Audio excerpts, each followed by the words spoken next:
ortiqcha boshlasak bo'ladi. Assalomu alaykum hammaga. Bugungi navbatdagi master klassimiz hammani ko'rganimdan xursandman. Ismim Abbos, Schwab School loyiha menejeri va hozir Germaniyada Danfoss kompaniyasi loyiha boshqaruvi ofisida loyiha menejeri sifatida hamda magistraturada tahsil olib kelaman.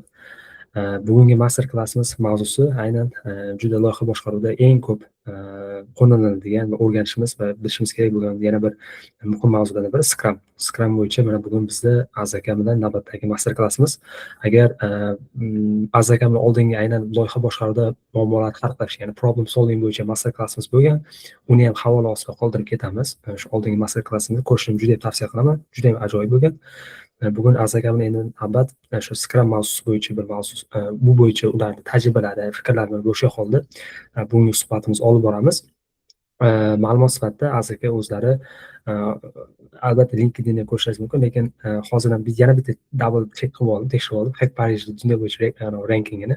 Hozirgi vaqtda o'sha Hack Parijda dunyo bo'yicha Financial Times tomonidan 6-o'rinda turar ekan. O'sha MBA dasturida tahsil olyapti va undan tashqari ham juda ham tajribalari aynan tadbirkorlik, startap, loyiha boshqaruvi bo'yicha, korporativ hamda startap muhiti bo'yicha juda katta tajribaga inson hisoblanadilar. Aziz aka, taklifimizga yo'qotmasdan hozir bo'lib bugungi master klassda sizni ko'rganimizdan yana bir bor xursandmiz. Katta rahmat Abbosbek, taklif uchun, hammaga vaqtini ayamay qo'shilganlar uchun kattakon rahmat. Давайте bo'lmasam men prezentatsiyani bo'lishaman. Hozir shunda boshlab olsak.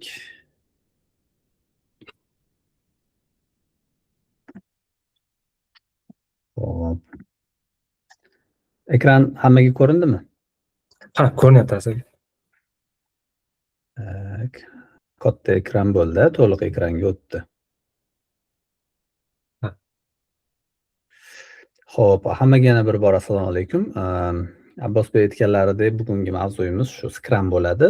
Faqat Scrumni o'zi to'g'risida gaplashishdan oldin ikki og'iz Agile fundamentlari, ya'ni Scrum ko'proq bitta biz bu yerda tajribasi ko'p odamlar yig'ilgan ekan. Shuning uchun Scrumni men xohlardimki, texnik tomondan emas, ya'ni ko'proq metodichеский, ya'ni o'sha qo'llanilishini har xil approach deymizmi, qayerda qo'llaniladi, bir tajribaga ko'proq amaliyotga bog'lagan holda gaplashsak, bir fikr almashgan bo'lsak, o'zaro tajriba almashsak yaxshi bo'lardi. Formatni shunaqa qilsak, shuning uchun ham Scrumni o'zini agar texnik gaplashadigan bo'lsak, tim bo'lib bitta tajribasi bor, Scrum ishlatgan odamlar menimcha o'tiribdi, juda qisqa bo'lib qoladi. Nima deydi, anaqamiz, suhbatimiz nima deydi, frame-ga solib qo'ygan bo'lamiz. Shuning uchun men taklif qilaman, sal kengroq bir buni nima deydi, filosofiyasini gaplashish uchun shu Agile dan boshlasak, qarshi bo'lmasanglar yaxshi bo'lardi. Men o'zim to'g'rimda qisqacha ikki og'iz ma'lumot beradigan bo'lsam, ismim Aziz. Ko'proq soham produkt va project managerligi bo'yicha boshlangan, lekin shu butun karyera davomida ko'proq biznes strategiya, biznes management bo'yicha tajribalar bo'lgan. Xohlabmi, xohlamasdanmi bir xil joylarda ko'proq shu kengroq biznes strategiya bo'yicha ishlangan. Shu paytgacha bo'lgan ishxonalarda, loyihalarda. Shu paytgacha American Plug and Play degan startup akselerator va venture capital firmasi bor. O'sha yerda tajriba orttirganman. Undan tashqari Vention degan IT xizmatlari servisi kompaniyasi, bu ham AQShniki. U yerda product va project manager sifatida faoliyat yuritganman. Undan tashqari United Nations Development Programda, ya'ni BMTni taraqqiyot dasturida startup va tadbirkorlik ekotizimiga aloqador, ekotizim rivojlantirishga aloqador proyektlarda menejer bo'lib ishlaganman. Focus On degan marketing agentligini tashkil qilganmiz. Sheriklar bilan hozir men jamoadan chiqib ketganman, lekin biznesni o'zi yuryapti. Ko'proq menga nima deydi, o'zimni passion deydimi, qiziqishim biznes tahlili bilan IT yechimlarni shu imенно biznesga qo'llash bo'yicha men o'zimga qiziq. Kontaktlar yoki LinkedIndan bog'lanib olsak xursand bo'lardim. Endi mani taklifim boshlashdan oldin bir og'iz tanishib olsak. Tanishgandek bo'ldik, boshlab berdik. Abbosbek, o'zingizdan boshlasak, hozir ishlayotgan joyingizga yetdingiz. Давайте bitta professionalniy и bitta personalniy qiziq ma'lumot aytamiz har bittamiz bir-birimiz to'g'risida. Ya'ni professionalniy deganda o'sha qayerda ishlayapmiz, qayerda bitirganmiz.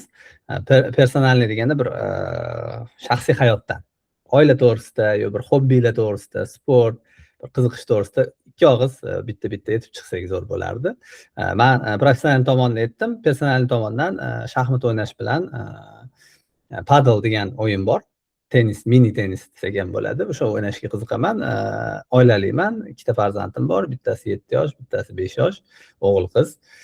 Hozir Abbosbek aytganlaridek xorijda tahsil olyapmiz. Abbosbek? Xo'p, o'zim ham xorijda tahsil olib, karyeramni shu yaqindan deyarli 1 yil bo'lib qoladi, boshladim. Qiziqishlarga kerak bo'lsa, personal tomondan aktivni sog'liq uchun yugurib turaman. Stravada borman. Haftada 3 yoki 4 marta yugurib turaman, o'rtacha 5-6 kilometr, 8 kilometr aktiv tarzda. Karyera tomonidan aytadigan bo'lsak, o'zim aynan loyiha boshqaruv ofisida ishlasamda, endi asosiy yangi proyektlarimiz asosan o'sha produktlar ishlab chiqarish, ularni bozorga yetkazish bo'yicha shu proyektlarni olib borish va undan tashqari uning ichida ko'proq aynan proyektlarni qanday qilib o'sha bottlenecklarni optimization qilish va proyektlarni qanday qilib o'sha kostlarni kamaytirgan holda on time holda yetib berishni olib borish uchun shu ko'proq tahlil, analiz qilish bilan va o'shanga kerakli yechimlarni berish bilan hozirgi vaqtda ko'proq shu fokus bilan faoliyat olib bormoqda o'sha loyiha boshqaruv ofisimizda. Zo'r. Zikrullo, balkim sizdan siz bilan davom etarmiz.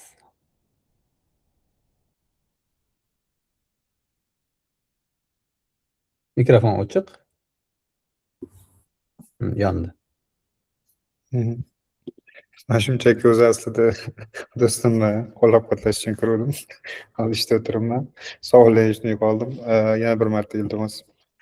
Tanishib chiqyapmiz. Bitta professionalniy, bitta personalniy ma'lumot aytamiz o'zimiz to'g'rimizda. Ya'ni o'sha professionalniy qayerda ishlaymiz, nima ish qilamiz, personalniy oila to'g'risida, qiziqishlar, hobbilar to'g'risida ikki og'iz tanishib chiqamiz. Icebreaker. Yaxshi. Men o'zim Westminster universiteti bitiruvchisiman. Hozirda United Ventures'da tahlilchi bo'lib ishlayman, sarmoya tahlilchi sifatida. Qiziqishim networking bilan bog'liq va eko loyihalarga juda ham qiziqaman, ijtimoiy tadbirkorlikka. Va shuni ustiga startap qurganman, Linkpro deb nomlanadi. Tadbirlarga qatnab, oxiri bir jamoa bilan birgalikda ishga tushirib yuborganmiz. Qiziq bo'lsa, Sharaf School'da ham ba'zi tadbirlarni joylaganmiz. Birorta feedback bo'ladigan bo'lsa, xursand bo'lamiz. Biz shu madaniyatni rivojlantirishga harakat qilamiz, tadbirlarni platforma orqali targ'ibot bo'yicha. Shu qisqacha. Zikrullo aslida yaqin do'stim. Hozir kamtarlik qildi. Professional networker deymiz. Biz bu bolani tanishlari juda ko'p. Soha bo'yicha, sohadan tashqari nima deydi? Biznes olamida bilmadim. 10-15-20% tadbirkorlar tanisa kerak shu bola. Mubolag'a qilyapman. Haqiqatan networki kuchli, tanishib olsanglar yaxshi bo'ladi. Kim keyingi? Ketma-ketlik bo'yicha ketaveraylik. Давайте, Rustam aka, siz to'g'ringizda ko'proq ma'lumot olaylik. Boya Abbos Bey aytdilar, tajribangiz katta deb. Hammamizga qiziq eshitish. Assalomu alaykum.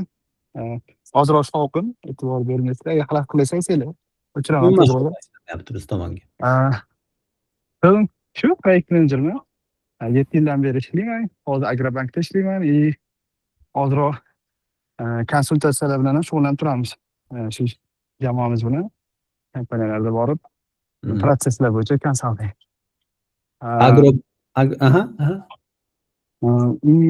Hobbi aytish kerak. Shu bo'sh vaqtimda kompyuter o'yinlari ko'pincha menda. Nima o'yinlar o'ynaysiz? Hozir o'yin o'ynayapman. Ko'proq endi faqat PlayStation bor. Shuni выходной kunlari shu 1-2 soat o'xshayapti o'ynashga. Oldingidek ko'p hozir o'xshamayapti. Futbolmi asosan? Futbol, keyin qanaqadir прохождение o'yinlar bo'lsa, qanaqadir yechadigan charchoqli. Project managementga bog'liq o'yinlar. Janjal emas. Tushunarli. Anaqada Agrobankda PM ofisda ishlaysizmi? PM ofisi bormi ularni ham? Ha, o'zida produktlar yo'nalishlari bor. O'sha bitta produktida, Takana produktida menejerman. Qaysi produktda? Takana uz degan marketplace. Aha, Chakana uz bu anaqami? Appmi? Ha, app, web, mobilka, web ham bor. Nima qiladigan appmi? Eshitmagan ekanman. Retailga bog'liq. Ha, nima tovarlarni kredit рассрочкаga olsangiz bo'ladi. Tushundim. Tushunarli. Rahmat kattakon. Rustam aka, Davudbek. Yana bir marta assalomu alaykum. Charchamayapsizlarmi? Xo'p, men 1,5 yildan ortiq QA lavozimida ishlaganman. Hozir 1 yildan oshiq PM lavozimida ishlab kelyapman. O'zim Mediaparkda ekom yo'nalishida PM bo'lib ishlayman.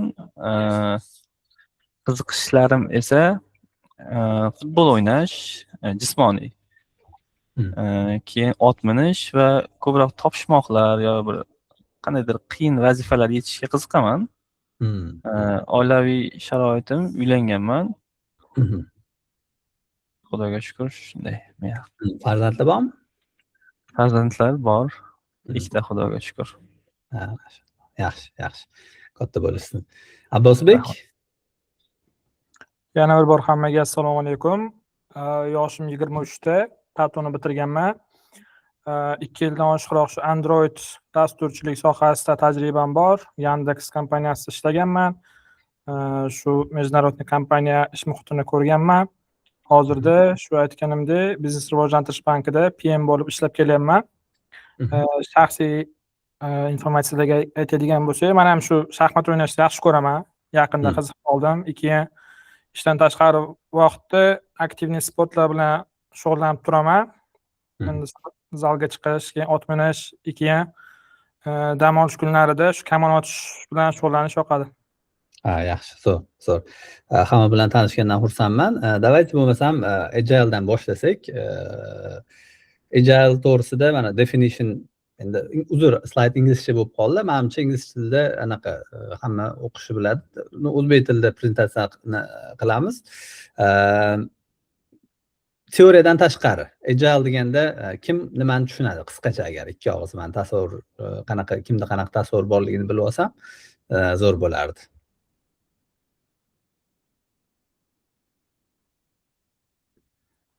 Men gapirsam maylimi?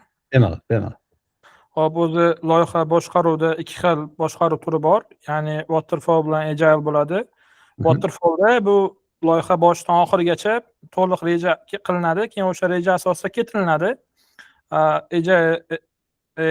Waterfallda, agile'da keladigan bo'lsa, agile'da o'sha bosqichma-bosqich sprintlar asosida o'sha reja qilib olinib, o'sha bitta sprint tugagandan keyin keyingi sprint reja asosida ketaveradi. Boshdan oxirigacha birdaniga to'liq reja qilinmaydi. Tushundim. Men tushunishim bo'yicha bu yerda hammada software development, qanaqadir engineering, coding, programming bo'yicha tajriba bormi? Mana Abbosbekda bor, Zikirlonni bilaman. Menda yo'q aka. Yo'q, Rustam aka, sizdachi? Bor. Siz oldin developer bo'lgansiz-a?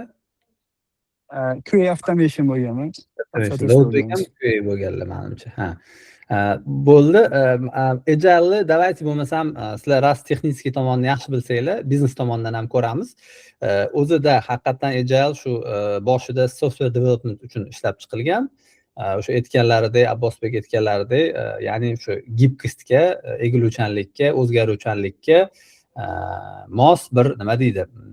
Buni metodologiya demaymiz, ko'proq approach-da, yondashuv desak menimcha to'g'riroq bo'ladi. Bu как бы o'sha software development, ya'ni dasturlashni или bir produkt yaratishni yangicha uslubi desak bo'ladi, yondashuv desak bo'ladi, dunyoqarash, bir qanaqadir filosofiyaga bog'liq narsa. Endi bu agile asosida, agile tagida har xil aniqroq bir metodologiyalar, frameworklar, bir uslubiyotlar, gaydlar paydo bo'lgan vaqti bilan. O'zi agile tarixini bir qisqacha eslab o'tsak, 2001-yilda programmistlar tomonidan shu 95-yildan buyog'iga software development soha rivojlanishi tezlashgandan keyin, kuchlilashib borgandan keyin o'sha AQShdagi 17 ta bir soha yetakchilari deymizmi, o'sha dasturlash bo'yicha tajribasi katta bo'lgan, bir leadership bo'yicha o'sha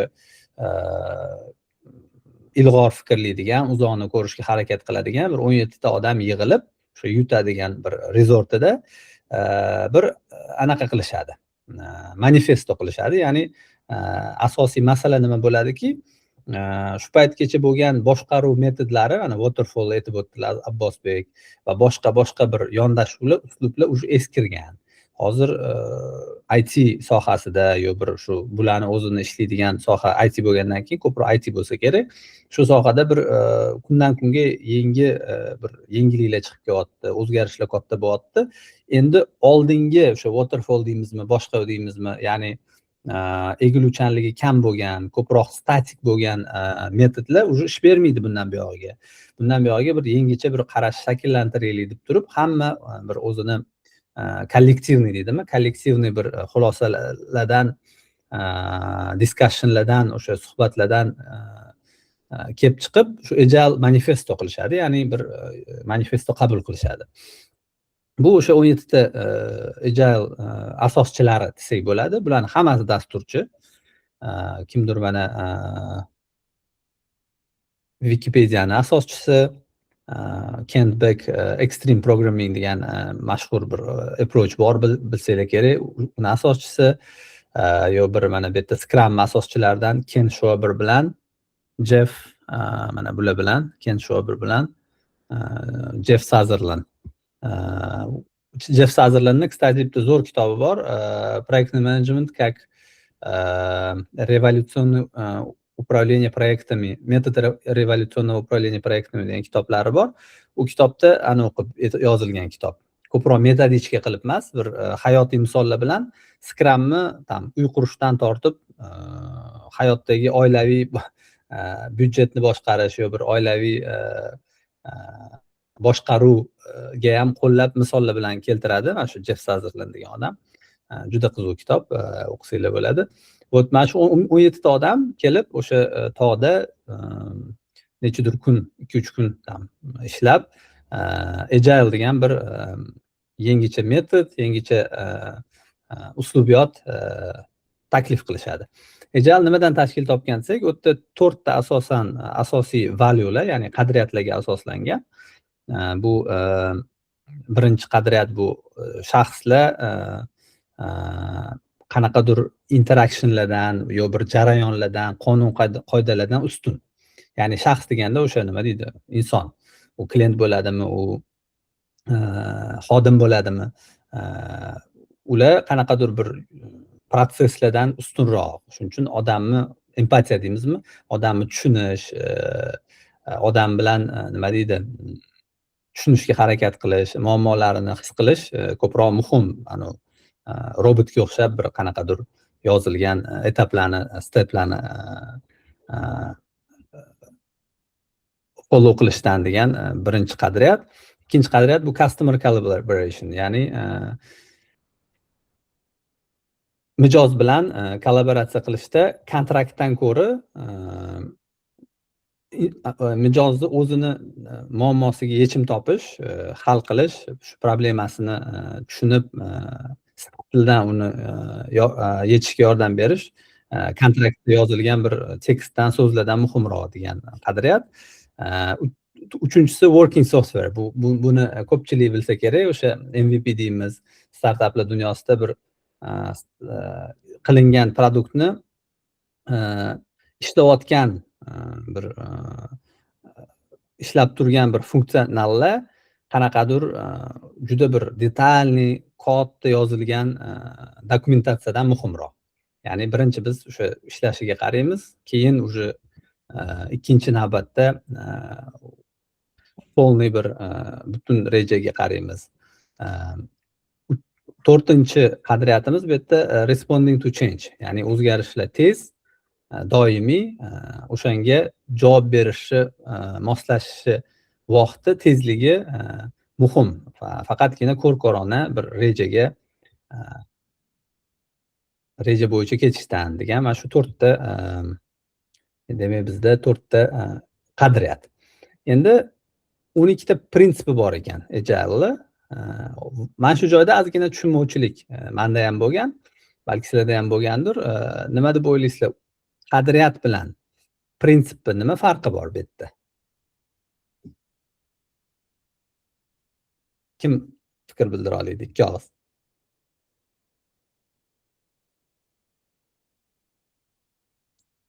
Ekrandan chiqib ketmadimi? Hali ham share qilolmanmi ekranni? Qilmoqdasiz aka. Xo'p, mana birinchi to'rtta qadriyat to'g'risida gaplashdik. Uzr. Individuallarni interactiondan ustunligi, to есть individuallarni va individuallarni orasidagi bog'liqlikni proses va qanaqadir instrumentlardan ustunligi. Ikkinchisi customer bilan ishlash, klient bilan ishlash, kollaboratsiya qilish, kontrakt yozilgan narsalardan muhimroqligi. Uchinchisi ishlab turgan funksional, qanaqadir katta dokumentatsiyadan, yozilgan dokumentatsiyadan muhimroqligi. To'rtinchisi o'zgarishga javob berish, planni ko'r-ko'rona bajarishdan muhimroqligi. To'rtta asosiy qadriyat gaplashdik. Endi bu yerda prinsiplar ekan. O'zi mana bu e'tibor bermasanglar bu yerda yozilgan prinsiplarga. Umuman prinsip nima, qadriyat nima? Kimda qanaqa fikr bor?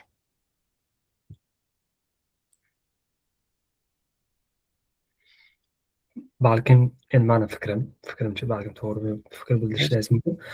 Value degani bu qadriyat, to'g'rimi? Qadriyat deganda hammani ham o'zining qadriyati bor. Bu degani bu umumiy olib qaraganda qadriyat men uchun nima muhim va men uchun nima muhim emas degan savolga qadriyat javob bera oladi. Ya'ni Agile shu to'rtta valuesi bu Agilening asosi uchun muhim bo'lgan qadriyatlarni muhimligini ko'rsatib beradi va qolgan narsa uning uchun out of scope desa bo'ladi, undan tashqari. Endi prinsip deganda esa bu muhim bo'lgan, men uchun muhim bo'lgan narsalarni qanday amalga oshiraman yoki qanday qilsam to'g'ri bo'ladi degan savolga balkim javob beruvchi narsalarga prinsip bo'lishi mumkindir.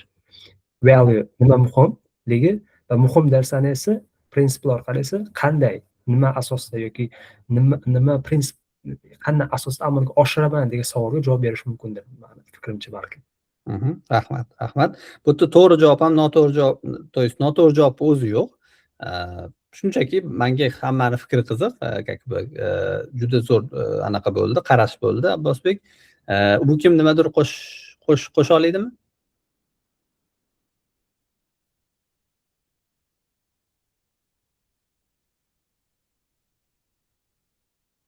Xo'p, bo'lmasa meni fikrimcha, bu yerda o'sha value deganda biz ko'proq shu Abbosbek aytganlaridek, value meni nazarimda bir kengroq tushuncha. Ya'ni bir qadriyatlar o'z nomi bilan qadriyat, masalan, kulturadan kelib chiqqandan keyin hamma odamning har xil qadriyatlari bor. Masalan, oilaviy qadriyatlar, bir musulmonchilik deymizmi, bir kengroq narsalar bular. Misol uchun, menga nima qadrli? Ota-onani qadrlaymiz, vatanni qadrlaymiz va hokazo. Bu keng tushunchalar. O'sha men nimanidir qadrlasam, men o'sha har bitta qadriyatimni ichiga juda ko'p prinsiplar kirib ketishi mumkin. Prinsip men uchun qanaqadir aniqroq qonun-qoidalar. Birinchisi qadriyat bo'lsa, o'sha qadriyatimdan kelib chiqqan уже более detalniroq bo'lgan men uchun o'zgarmas nima deydi, qonunlar. O'shalar misol uchun menimcha prinsip. Mana prinsip to'g'risida men ko'p tushunishim qiyin bo'lgan o'zi prinsip nimaligini, lekin mana hayot qonunlari deymizmi, o'zgarib bo'lmaydi, как бы. Shu narsa berilganmi, ras o'sha prinsip o'zim uchun men misol uchun to'g'ri prinsiplarni qo'yib olsam, agar o'sha prinsiplar o'zi haqiqatdan mana tabiat qonuni deymiz-ku. Masalan, tabiat qonunida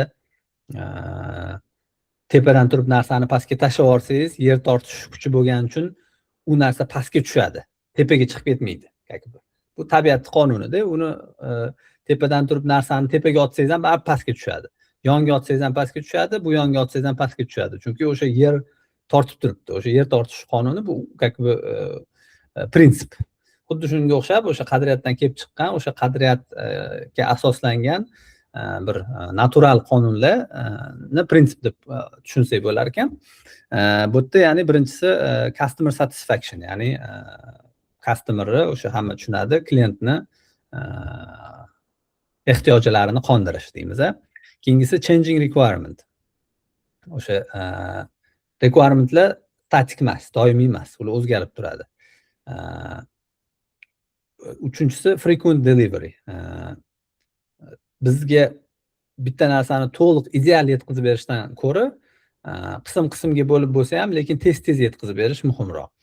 To'rtinchisi communicate regularly. Ya'ni tez-tez doim har kuni 15 minut bo'lsa ham, 5 minut bo'lsa ham ma'lumotlarni o'z vaqtida, muhim ma'lumotlarni hammasini to'liq kerakli odamlar bilan almashish. Support team, bu yerda ko'proq texnik narsa, ya'ni cross functional bo'lish kerak teamlar.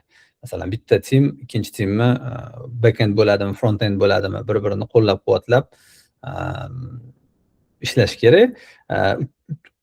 Keyingisi mana face to face communication, ya'ni yuzma-yuz o'tirib gaplashadigan, mana videolarni yoqib qo'yiladi, iltimos qildim. Baribir ko'z-ko'zga tushganda kommunikatsiya boshqacha bo'ladi. Keyingisi measure work progress, ya'ni ko'rko'rona bitta planni qilib qo'yib, unga reflekt qilmasdan, ya'ni uni ko'rib chiqmasdan ishlashlik noto'g'ri. Bu yerda bir bizni progressimiz, qo'ygan maqsadimiz, planimizni bajarayotganmizmi, bajaryapmizmi, bajarmayapmizmi, qanaqadir bir o'lchov birliklari bo'lishi muhim. Masalan, planni nimaga asosan o'lchaymiz? Qachon u bajarilgan bo'ladi? Qay darajada bajarilgan bo'ladi? Ya'ni bu yerda обязательно shu o'lchovga asoslangan bo'lishi kerak. Development process bu ham men o'ylaymanki ko'proq texnik narsa. Texniklarimiz yaxshi tushunadi. Kod yozishi protsessi, ya'ni yoki progressi desak ham menimcha to'g'ri bo'ladi. Progressga asoslangan proses. Good design, bu ham o'sha endi bu vaqtiga ham qarash kerak, lekin hali ham aktual deb o'ylayman. Ya'ni faqat backend emas, frontendni bir qulayligi, maqsadga olib boradigan qilib dizayn qilinishi muhim. Measure progress, bu menimcha measure work progress bilan, mana mana pointimiz bilan anaqa mishkam ko'ryaptimi? Ko'rinyapti aka. Measure progress bilan work progress bilan measure progressni farqi nima deb o'ylaysizlar? O'xshab ketadi bir-biriga. Ikkalasi ham measure to'g'risida, o'lchov birligi to'g'risida, lekin bittasi work progress, ikkinchisi progressni o'zi. Sal chalg'itish mumkin shu moment. Ideyalar bormi?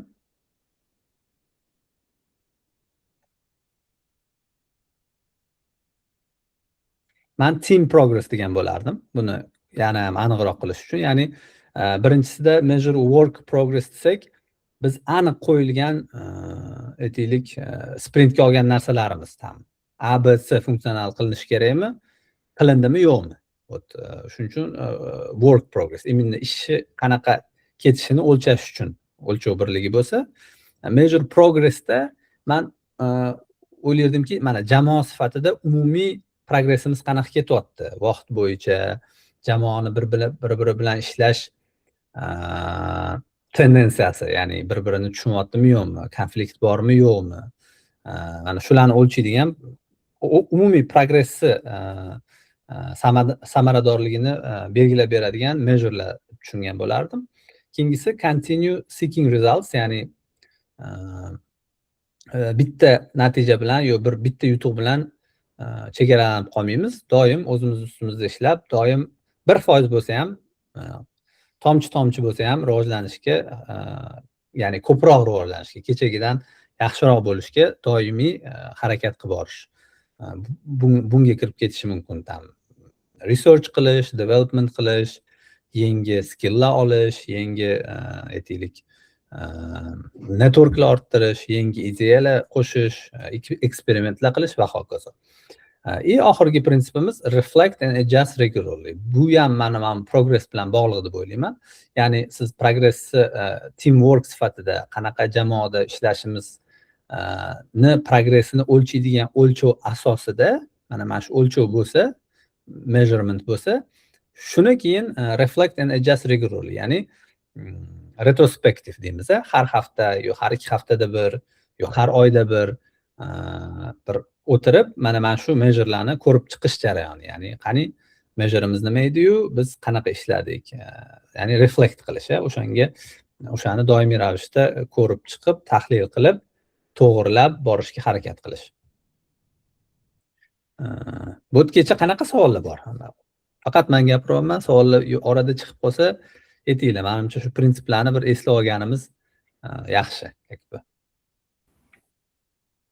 Bu hozir prinsiplar hozir AI chiqqan uchun hozir shu mana bu jarayonni ancha optimization bo'lgandan keyin bu narsalar hozir o'sib o'zgarmagan, bu hali bu statik holda turibdimi? Men o'ylaymanki, mana shuning uchun ham men valuelar muhimda.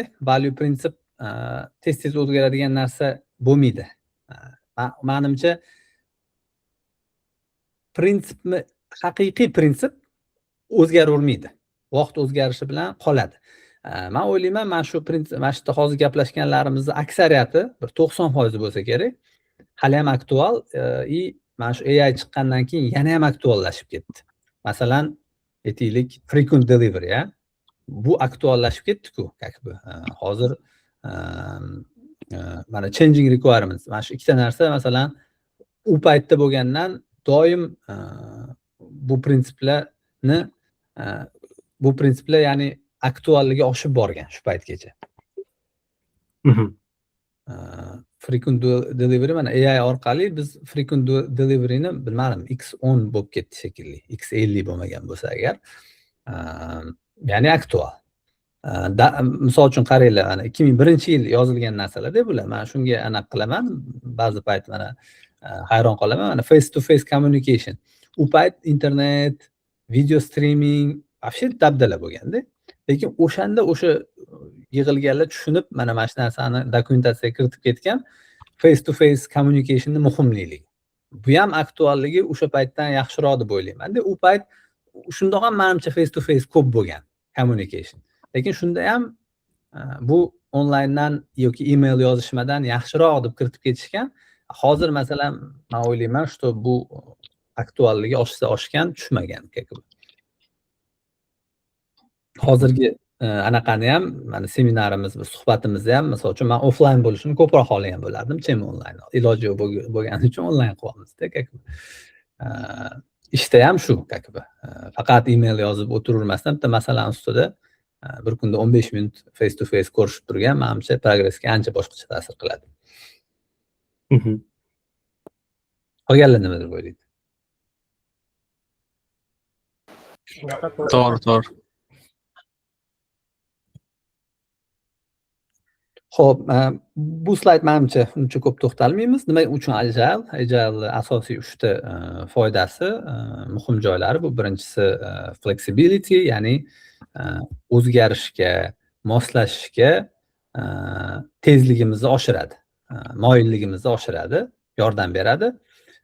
Ikkinchisi, bizning natijalarimiz tez bo'ladi oldingidan. Ya'ni efficiency deymizmi? Umuman produktivnost, samaradorligimiz, mahsuldorligimizni oshirib beradi. Uchinchisi customer focus, ya'ni o'rtada har doim customer turgani uchun mijozni muammolariga yechim topishga maksimal fokus highlight qilib, nima deydi, fokusni beradi.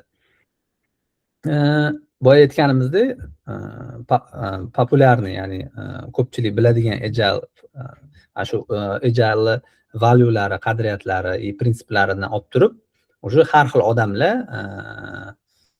har xil vaziyatga qarab, ehtiyojiga qarab har xil frameworklar, qo'shimcha uslubiyotlar, metodologiyalar o'ylab topgan. O'shalardan bittasi ya'ni Scrum. Bu yerda masalan Safe'ni hamma bilishi kerak, Extreme programmingni ko'pchilik bilsa kerak, Kanbanni manimcha ham yaxshi bilasizlar. Lean software development, Lean'ga bog'liq startup development degani ham bor. Juda menga qiziq. Lean startup development metodologiyasi. Xo'p, endi Scrumga o'tsak. Agile bo'yicha nima anaqalar bor? Savollar, fikrlar qo'shimcha qoldimi?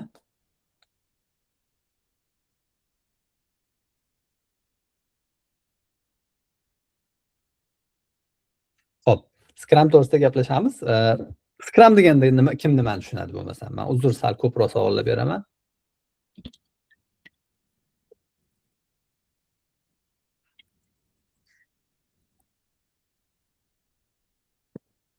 Ani qo'l ko'tarib, ruxsat so'rab gaplashish kerak emas.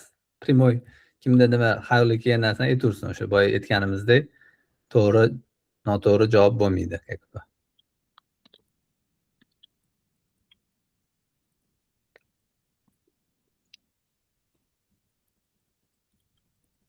Sizlarga bitta ekranim ko'rinyaptimi yo ikkitami? Hozircha bitta.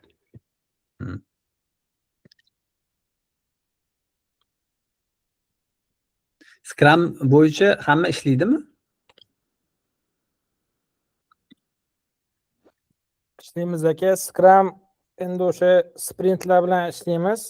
Agile ichida Kanban bilan Scrum bo'lgan bo'lsa, shaxsiy praktikamda faqat Scrum ishlataman. O'sha sprintlar qo'yib, maqsadlarni belgilab, o'sha sprint ichiga keyin tasklarni yo'naltirib, sprintlar bilan ishlashda o'sha Scrumni ishlatamiz. Tushunarli. Xo'p, Scrum o'zi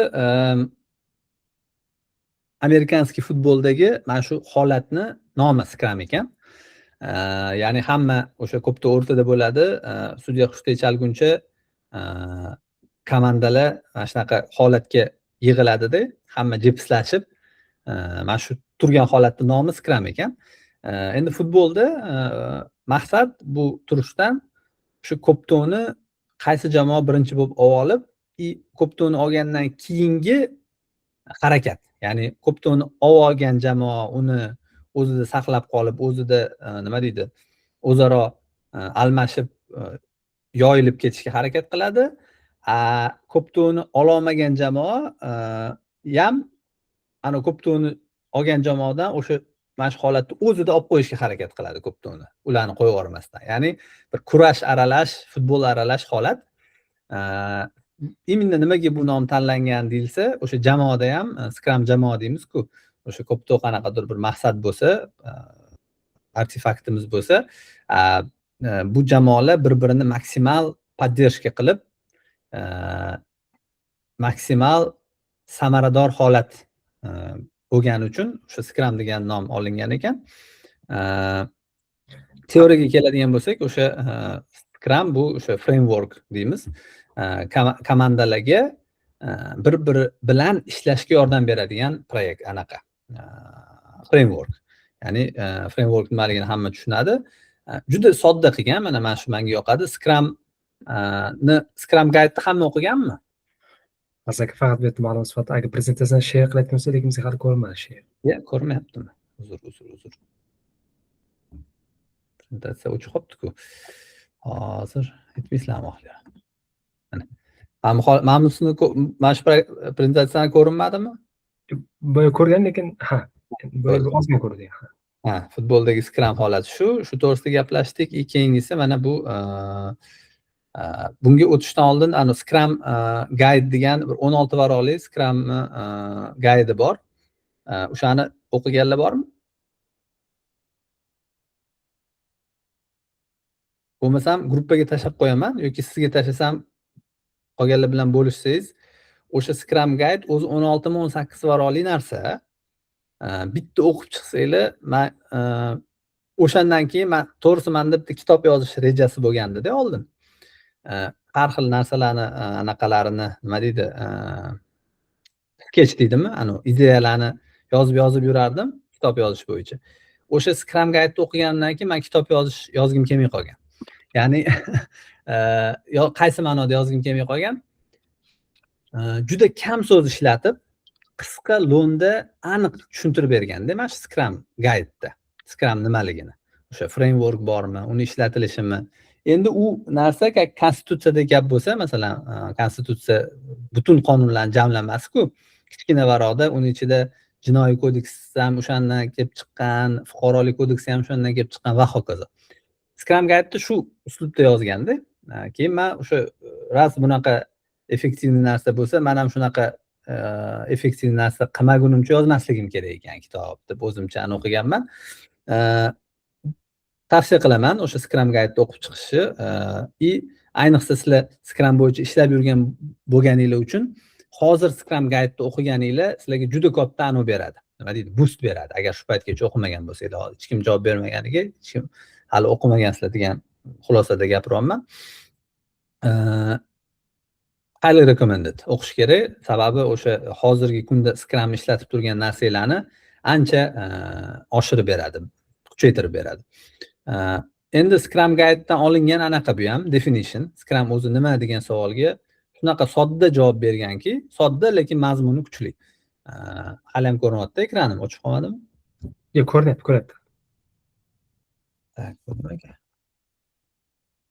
Bo'ldi. Ko'rinmay qolsa aytinglar. Men anaqani prezentatsiyani share qilib turibman. O'zimda katta bo'lgani uchun ko'rinyaptimi yo'q bilolmayman. Scrum is a framework that helps teams work together. Bo'ldi. Точка. Scrum komandalarga bir-biri bilan ishlashga yordam beradigan framework. Bo'ldi. Ya'ni butun Scrum shuni atrofida. Komandani bir-biri bilan ishlashga yordam beradigan uslub. 3ta rol bor, hamma biladi buni ham. Product owner bo'ladi bitta, qolgan jamoalar, koderlar va texnik jamoa, dizayner va hokazo, bu development team deymiz. Bitta Scrum Master bo'ladi.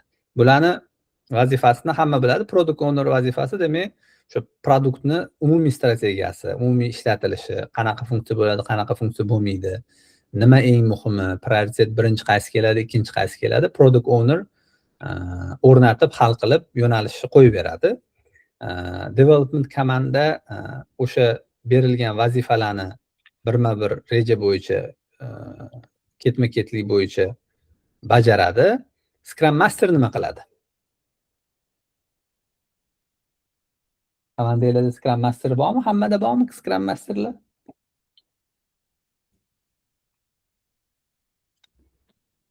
Bizada agile komandalar bor. Ularda bor Scrum Master. Ular bitta produkt bilan ishlaydi. Ularni komandasiga hech kim boshqa vazifa bermaydi. Faqat razraботчиклар ham faqat bitta produkt bilan ishlaydi. Bizada ko'p boshqa produktlar bo'ladi. Masalan, to'g'ri kelib qoladi. Bitta o'zimda 3 ta 4 ta proyekt bo'lib ketadi PM sifatida. Keyin ham bitta mani proyektimda emas, boshqa proyektlarda ham ishlashga to'g'ri kelib qoladi. O'shaning uchun bizada PM bor, Scrum Master yo'q lekin. Agile komandalarda Scrum Master bor. Demak, Agile komanda kichkinaroq bo'ladi, bitta fokusda ishlaydi. O'shaning uchun ham u komandaning ichida Scrum Master bo'ladi o'zini, to'g'ri? U juda masshtabniroq proyektlar borda. Ular keyin strategiyaga ham bir oyda birmi, 2 haftada birmi shunaqa отчет berib turadi. Shunaqa spetsialniy yig'ilgan komandada ular. Tushundim. Sizda yo'qligini sababi chunki misol uchun siz PM sifatida 2-3 ta loyihani PM'siz, tushunishim bo'yicha. Shunaqa. O'shaning uchun ham sizda Scrum Master yo'q. Safayni sertifikatingiz yo'qmi Safay bo'yicha? Yo'q, unaqa yo'q. Hozir endi Scrum Master sertifikatiga o'qib boshladim Google'nikiga. Endi harakat qilyapman bu bo'yicha sertifikatlar olishga. Google'nikida o'qidim dedingizmi? O'qiyapman, endi boshladim. Scrum bo'yicha. Da, Scrum. Sertifikat Google'dan olmoqchimisiz yo Scrum.org''danmi? Google o'zinikida adashmasam. Menimcha qanchalik ofitsialni beradi yo'q bilmayman. Scrum Masterlikni Google bermasa kerak. U video kursi bo'lsa berishi mumkin o'zi, lekin u Scrum Master sertifikati hisoblanmaydi. Masalan, uni ofitsialniy Scrum Masterman deyishingiz uchun ikkita organizatsiya beradi bunaqa sertifikat. Birinchisi Scrum.org, ikkinchisi hozir esimdan chiqib qoldi. Agile Scrum xullas ikkita asoschisi bo'lsa, o'sha ikkitasini kompaniyasi beradi xolos. o'sha asoschilar ikkita co-founder bor Scrum'ni, har bittasi o'zi uchun o'zi sayt ochib olgan. Shu ikkita saytni то есть platformani bergan sertifikati ofitsialniy Scrum sertifikat hisoblanadi. O'sha ma'lumot uchun aytib qo'ydim. O'zim uchun yozib oldim. Bo'lmasa kursni yana bir qayta qarab chiqarkanman. Siz u kursni masalan Scrum o'zini o'rganishga ishlatsangiz bo'ladi, Google'nikini agar yaxshi bo'lsa, lekin siz imtihonni o'sha test topshirib sertifikat beradigan organizatsiyaga o'sha aytganimdek yo scrum.org yo agile.com shunaqa o'sha ikkalasidan bittasida topshirishingiz kerak. Xo'p, Safi o'sha imенно sizni muammongizga yechim topadi. Ya'ni bitta katta jamoada o'zi aytishadi, Scrum jamoani maksimum soni nechta? Kim biladi? Bitta Scrum komandada maksimalniy son nechta odam bo'lishi kerak? Hammasini hisoblaganda, owner, master, developerlar 15 ta emasmidi, adashmasam. 9 ta max hisoblanadi. 7, 8 mumkin, 6 mumkin, 9 dan oshdimi, 10 mi уже ko'p hisoblanadi, bo'lishi kerak. 10 odam qo'shildimi proyektga, siz bo'lishingiz kerak. Yo 5 ta qilib, yo tam bilmadim, 3 ta 7 ta qilib bo'lsa ham bo'ladi, lekin 9 dan oshish kerak emas deyshadi. O'shaning uchun ham effektivность yo'qolmaydi, kakim. Endi sizda PMO sifatida, ili katta PM sifatida sizda aytaylik 4 ta proyekt bor, har bittasida 3 tadan Scrum team bor. Bo'lishi mumkin-da shunaqa. Bu degani aytaylik 3 ta Scrum team, bittasi 5 ta, bittasi 9 ta, bittasi 7 ta va hokazo, lekin 2-3 ta proyektingiz bor. Ana uni boshqarishni Safi o'rgatadi. Unda Safining o'zini anaqalari bo'ladi. Ichiga ozgina chuqur kirsangiz, to есть o'rganishni boshlasangiz, уже bilasiz, kelib chiqaveradi. Qanaqa o'sha sizni holatingizda Scrum Master ishlash kerak, qaysi joyda kerak, qanaqa qilib ishlaydi u. Sizni Scrum Masteringiz ham bo'lishi kerak sizda aslida. Kattaroq proyekt bo'lsa ham. Unda qanaqa bo'ladi? Masalan, men glavni tepadan turib boshqarib turaman. Sprintlar qo'yib, zadachkalarni taqsimlash bu Scrum Master qiladi. Men Scrum Masterlarni nazorat qilayotgan odam bo'lib turaman shunda? Scrum Masterni o'zi aslida hech kim nazorat qilish kerak emas. Scrum Master ham hech kimni nazorat qilish kerak emas. Scrum Master rolini qiziq joyi shundaki, Scrum Master Scrumni to'g'ri qo'llanilishini nazorat qiladi xolos. Nazorat qilganda ham o'rgatadi. Ya'ni Scrum Master bu xuddi futbolning komandani treneriga o'xshaydi, coachiga o'xshaydi. Imенно menejer emas futbolning komandani. Kim nima qilish kerakligini qaror qabul qilmaydi Scrum Master. Scrum Master qilinayotgan qarorlarni chetdan kuzatib turib, bu Scrumga to'g'ri keladi, bu to'g'ri kelmaydi deydi-da. U Scrum qachon zo'r Scrum komanda bo'ladi? O'sha Scrum Masterni gapini hamma quloq solsa. O'sha qaror qabul qiladigan odam ko'proq product owner o'zi aslida, o'zi Scrum metodologiya aytadiki, komanda o'zini o'zi boshqaradigan komanda bo'lishi kerak deydi. Ya'ni komandani kim boshqaradi, oxirgi qarori kim aytadi desa, Scrum komandada hech kim. Bu komanda yezimli bo'lishi kerak, bitta organizm bo'lishi kerak deydi. Masalan, aytaylik, mana shu proyekt bo'yicha bitta qiziq startap chiqqan. Scrum chiqqandan keyin shu Scrumdan ilhomlangan bitta startap chiqqan Amerikada. Nima bo'lgan startap desanglar, 5 ta oyoqlik Pauk bor-ku, Pauk. Paukni roboti yasalganda, har bitta oyog'iga Paukni короче, o'rta miya bo'lmagan. 5 ta oyoqni boshqaradigan o'rta miya yo'q. Umuman miya yo'q. 5 ta oyoq bor, har bitta oyoqda o'zini miyasi bor. Endi u nima qiladi desanglar, pult yo'q. Yoqqaningizdan keyin u 5 ta oyoq yuradi-da. Har bitta oyoq sensori bor, miyasi bor, ichida CPUsi bor. Aytaylik, baryer keladi-ku, devor yo bir tushib ketadigan joy. O'shani sensori ko'radi, u oyoq to'xtaydi ishdan, bu oyoqlar boshqa joyga yo'naltiradi. Ya'ni Pauk hech nimaga urilmay, hech qayerga tushib ketmay harakatlanadi. Bu komanda 5 ta odam, bitta qaror qabul qiluvchi yo'q-da. To'g'riga yuramiz, yo orqaga yuramiz, yo o'ngga yuramiz deydigan sentralniy miya yo'q. Hamma miya decentralized, markazdan uzoqlashgan. Hamma miyani o'zini sensori, o'zini anaqasi bor. Vaziyatga qarab, o'sha baryer chiqishiga qarab, o'sha oyoq to'xtaydi, boshqa oyoq lead qiladi. Endi u narsani o'ylab topishgandan keyin endi buni nima qilamiz deyishgan. Endi bu qayerda ishlatiladi deyishgan. Bitta juda mashhur startap ham deb bo'lmaydi. Bitta maishiy texnika kompaniyasi chiqqan revolyutsionniy shuni orqasidan. Shu startap orqasidan. Topinglarchi qanaqa? Ani Dovudbek yaxshi ko'rarmidilar, ani mantiqiy savollarni. Topishim. Ha, izlayapmiz. ChatGPT'danmi? Yo'q, miyadan izlayapmiz aka. Okey. Mana robot, pavuk. Pavuk desanglar chalg'ishinglar mumkin. Ну, prinsip shu. Mana 5 ta oyog'i bor, yuradida, devor chiqsa u yoqqa yuradi. Pastlik chiqsa orqaga yuradi. Robot pillososga o'xshaydi. Shunaqa. Robot pilisos o'sha birinchi chiqargan kompaniyasi bor Amerikada, iRobotmidi, esimdan chiqib ketdi. Bir balo, iCleanermidi. O'sha yuradi-ku silindr sifat robot. Ana o'zi. O'sha narsa, o'sha menimcha yo patentini sotib olishgan, yo o'g'irlashgan, bir balo qilishgan. O'sha pavuk robotdan keyin olib chiqib ketishgan. Xullas, Scrum komanda ham shunaqa bo'lishi kerak deyishadi. Ya'ni bitta o'rtada miya yo'q.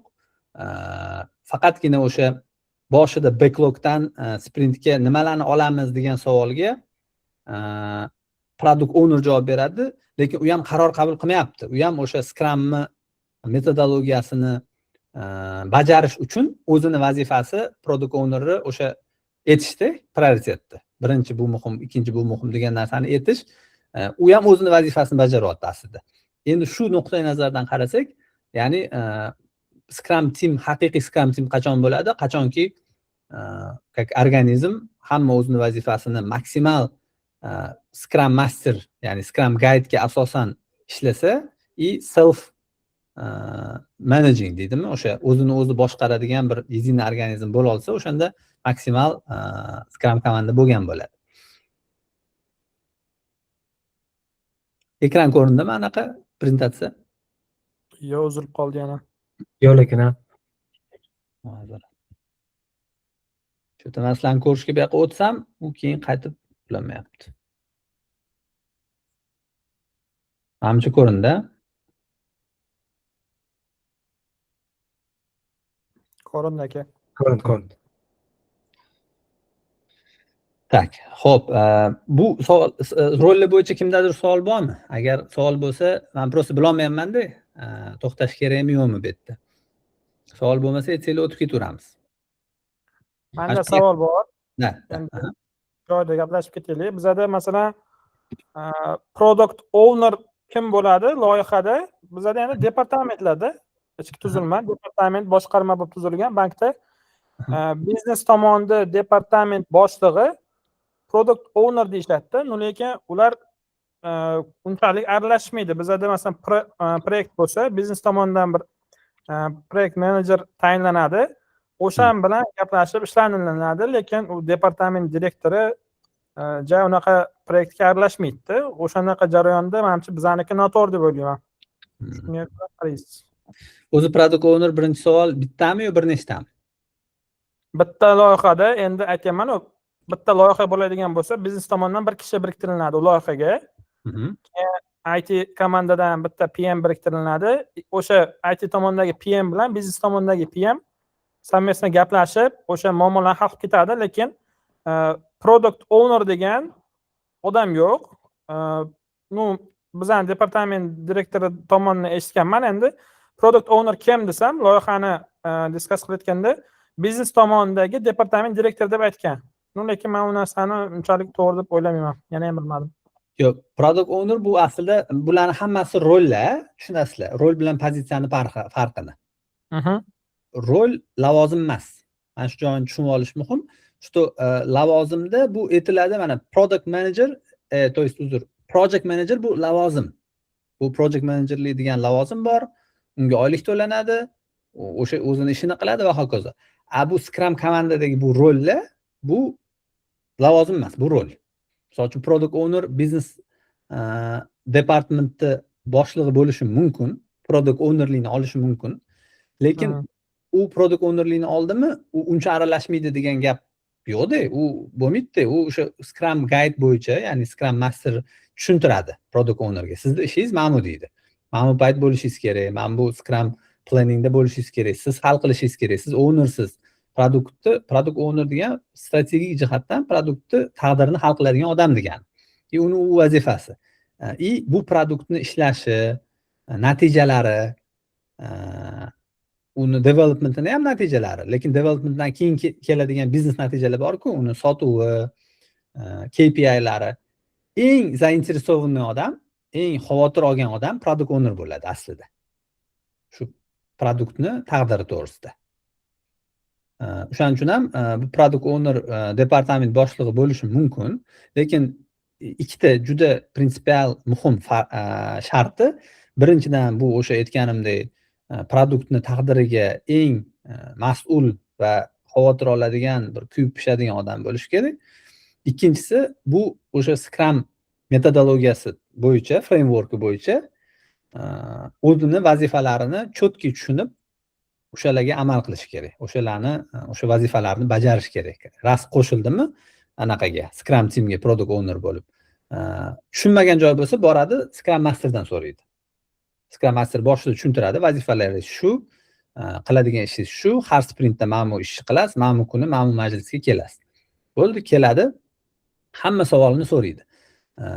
Sprint planningda ayniqsa savollarning 90% product ownerga bo'ladi. Ya'ni 90% demaylik, o'sha sprint planningda anaqadan backlogdan bu sprintga oladigan vazifalarni 70%ni shu product owner hal qiladi. Tushunarli aka, rahmat. Yana bitta joyi, ana PM dedingiz-ku, project manager. O'zi Scrum komandada project manager bo'lmaydi aslida. Project manager kim Scrum komandada desangiz, hamma bo'lishi kerak. Hammani kelishgan narsasi shu project management ishi bo'lishi kerak. Ya'ni project manager ishi hammaga bo'linib ketadi bu yerda. Scrum komandada. O'sha joyga sal tushunmadim lekin. Project manager vazifasi nima proyektda? Endi proyektda budjetni boshqaradi, vaqtni boshqaradi, vazifalarni boshqaradi. Asosan 4 tada maqsad, vaqt, budjet. 3 degan ucharasini bog'liqligini ushlab turadi-da o'rtada, balansda. Agar shu yerda maqsad degan joyini hammaga bo'linadi maqsad. Ya'ni product owner o'zini maqsadi bor Scrum komandada. Shu project managerni 3 ta vazifasi Scrum komandaga har xil rollarga bo'linadi. Men aytmoqchi bo'lgan narsa. Masalan, proyektning maqsadi deganingizda ko'proq bu product owner bu yerda oladi, ownershipni maqsadga, lekin development team ham, Scrum master ham o'sha maqsadga o'zini hissasini qo'shib, o'zini harakatini qo'shishi kerak. Vaqti degan joyingizga Scrum master o'ziga oladi bu vazifani ko'proq. Vaqti. Qachon ko'rishamiz, keyingisi qachon bo'ladi, qaysi kuni bizda Scrum planning bo'ladi, qaysi kuni stand up meeting bo'ladi, qaysi kuni retrospektiv bo'ladi, Scrum master belgilab beradi. Boshida komanda kelishishi mumkin, ovoz berib, bitta kunni, bitta vaqtni, o'sha schedule, grafikni belgilashi mumkin, lekin shuni bajarilishi, o'z vaqtida hamma kelishi, hamma o'zini vazifasini qilishi, bu Scrum master ishi ko'proq. Ya'ni Scrum master shuni kontrol qilishi kerak. Agar kimdir belgilangan kelishuvdan chiqib ketsa, o'sha tepadagi odamga Scrum master aytadi, Scrum bo'lmayapti deydi. Scrum ham amal qilmayapti hech kim Scrumga yoki hech kim emas, qaysidir personaj deb turib escalate qiladigan ish ham vaqt masalasi bo'lgani uchun bu Scrum masterga tushadi. Endi bularni boshlig'i kim desanglar, hech kim emas. Bularni boshlig'i hamma bir teng o'rinda, hammani o'zini vazifasi bor. Ana pavukka 5 ta oyog'i-da bular. Shuning uchun ham keyin yo'q. Nima deysiz? Misol uchun bu yerda steering committee deydi yoki misol uchun bilmadim, yoki project stakeholderlar bu yerda bular uchun javobgar emasmi? Ya'ni bu yerda product owner stakeholderlar o'sha bularning ichida emas. Ha. O'sha tashqarida, Scrum teamdan tashqarida u. Ha, tushundim. O'sha o'tda o'sha Scrum komandani ichi tashqarida bo'lgani uchun u yoqda o'sha o'tda o'sha buyruq berish bor, o'tda qaror qilish bor, lekin u odam o'sha steering committee yoki bir executive ko'proq product owner bilan gaplashadida. Evet. Product owner bilan gaplashadi, lekin product owner уже Scrumga kirib, development protsess boshlangandan keyin уже product owner bularni как authority'si manager emasda. O'zini Scrum bo'yicha product ownerni vazifalari bor. Bu o'sha steering committeedan olgan reja, o'sha reja. O'shanga qarab prioritet bu bizada deydi. O'sha komandaga aytadi, bolalar deydi, bizda prioritet bu hafta yoki bu sprint falon funksiyani qilishimiz kerak degandan keyin уже developmentga o'tadi. Development team qachon qila olamiz, qachon qila olmaymiz, kim qilishi kerak, kim qilmasligi kerak bo'ldi. O'sha sprint planningda, sprintda, anaqada dailyda qilinadigan protsesslar. Lekin kelib turib bu product owner mana shunaqa qilasan deb berilgan buyruq emasda bu. Project managementda ko'proq bo'lib qoladi. Project manager keladida, mana shuni qilasan deydi. Albatta o'zi Scrumni ideyasi nima deydi? Hamma bu rolni hozir vazifalarga o'tamiz, detalliroq yozilgan. O'sha vazifa product owner berayotgan buyruq emas, bu product ownerdan naborot so'raydi hamma. Keyingi qiladigan narsamiz nima degandan keyin o'zini vazifasini bajarish uchun aytadi. Keyingi prioritet bu deydi. Savol yo'qmi? Menda yo'q. Rahmat. Xo'p. Endi 4 xil Scrumni seremoniyalari deymiz, anaqa deymiz, nima deydi? Meeting demaymiz, seremoniya deb aytish kerak ekan Scrumda. Chunki guide'da shunaqa kelgan. Ya'ni sprint planning, har bir sprintni boshlanishida reja qilib olamiz. Keyin har bitta sprintda har kuni 15 minutlik stand up bo'ladi. Sprint oxirida review bo'ladi va sprint retrospektiv bo'ladi. Bu bo'yicha ham hamma ishlaganmi?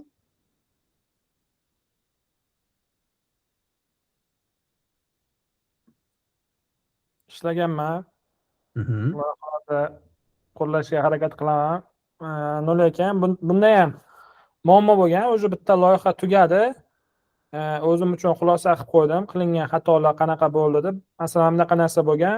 Bizada development team dasturlash boshqarmasi bo'ladigan bo'lsa, unda front-endchi qilinadigan ishlar bo'lgan. Masalan, API'lar tayyor bo'lgandan keyin men xohlaganman sprint ichida birdaniga qilib ketaverishdi. Lekin front-endchi anaqaga hali hamma API tayyor bo'lgandan keyin tashlayman deb aytgan.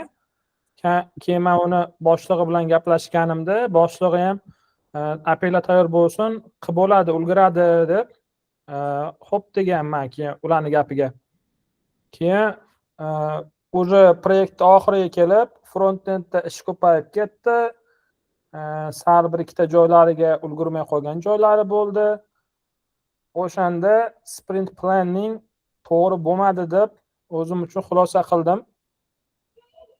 Ya'ni boshqarma boshliq bo'ladimi, baribir planningda o'sha o'zimni gapimda turib o'tkazishim kerak edi degan xulosa bo'ldi. Boshqarma boshlig'ining roli bormidi sprintda, komandada? Sprintda komandada endi hamma anavilarga proyektlarga aralashadi. O'zlari ham baribir dasturlashdan chiqqan odam komandani nazoratga olib turadi-da. Agar masalalar, muammolar bo'ladigan bo'lsa, ularga chiqilinadi dasturchilar bo'yicha.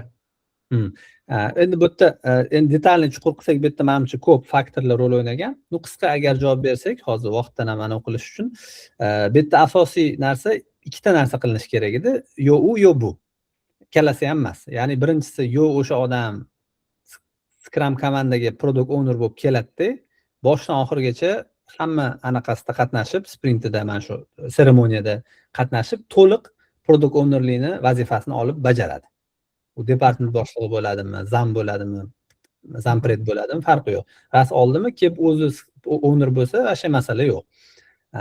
Ikkinchisi yoki va emas. U odam ras stakeholdermi? Hozirgi vazifasi uni stakeholderda. Siz tushunishim bo'yicha u как stakeholder, ya'ni Scrum komandadan tashqari odam. Endi u product owner bilan sprintdan tashqarida gaplasha oladi, lekin sprintga aralasha olmaydi. Sprintni buzish faqat product owner haqqi bor sprintni buzishga, lekin kimnidir kuchi bilan, tepadan bo'lgan bosimi bilan sprint buzilsa, Mana shunaqa muammolar ko'p bo'ladi. Ya'ni u odam aytish kerak edi, buni qilmaymiz, buni qilamiz deb o'zgardimi? Product owner xo'p deydi, yozib qo'yadi o'ziga, buni qilmaymiz, buni qilamiz deydi, lekin aytadi, что man sprintni buzmayman. Sprint tugaydi, review qilamiz, retrospektiv qilamiz, keyingi planningda yangi o'zgarishni qo'shamiz. O'sha o'zgarishni hisobga olgan holda plan qilinadi-da shunda. O'sha sprint odatda 2 haftagina bo'ladi-ku. Aytaylik, даже birinchi haftani boshida etgani bilan o'sha tepadagi stakeholder 2 hafta kutadi-da, kakuba. Sprint tugashini kutadi. Sprint tugaydi, keyin o'sha yangi planda o'sha etgan o'zgarishi, xohishi inobatga olinadi. Ya'ni bo'ldi. Uzr, men anaqada qolib ketdik. 4 xil seremoniya bor. Seremoniya nima desanglar, bu ko'proq eventlar, bir hodisalar. Ya'ni sprint boshida sprint rejalashtiriladi. Bu rejada nima qilamiz? Bu rejada backlog nimaligini hamma biladimi? Ha, bilamiz. Aniqrog'i backlog nimaligini bilmaydigan odam bormi? Bo'ldi. Mana termin bo'yicha aytaveramiz. Ya'ni backlogdagi narsalarni sprintga olamiz, ularga vaqt beramiz, ularni qachon qanaqa ketma-ketlikda prioritetda qilinishini belgilaymiz va yangi sprintga oldik deganimiz shu yangi sprint boshlanadi. Yangi sprintda har bir sprint uchun planning 8 soatdan oshmasligi kerak ekan. Bu degani kam bo'lishi mumkin. 5 soat bo'lishi mumkin, 3 soat bo'lishi mumkin. Bir xil katta proyektlarda lekin 1000 katta proyekt bo'lsa ham 8 soatdan oshmasligi kerak. Ya'ni bu 2 kunda bo'lishi mumkin. Bu обязательно 1 kunda bo'lishi kerak emas degani emas. Masalan, 4 soatdan 2 kun planning uchun ajratishimiz mumkin. Lekin 8 soatdan oshib ketishi kerak emas. Bu ham Scrum Guide bo'yicha. Va keyin o'sha Scrum har bir kunida stand up, ya'ni daily Scrumlar qilamiz. Buni asosiy maqsadi 15 minut hamma tikka turgan holda, endi tikka turadimi, o'tiradimi, 15 minutdan oshmasdan hamma bir-biriga ma'lumot almashadi, status almashadi. Muammoni hal qilmaydi, muammo to'g'risida gaplashmaydi, chuqurlashmaydi, faqatgina aytish muhim bu yerda. Rollar bo'lsa, product owner turadi, o'zini muammosini aytadi. Faqat muammo emas, hozirgi holat qanaqa, muammolar bormi yo'qmi, bo'lsa qanaqa, keyin nima qilmoqchi o'sha kuni. Bu daily bo'lgani uchun kundalik. Bu bugun nima qilamiz, shu paytgacha nima qilindi, qanaqa problemalar bor, keyin nima qilamiz.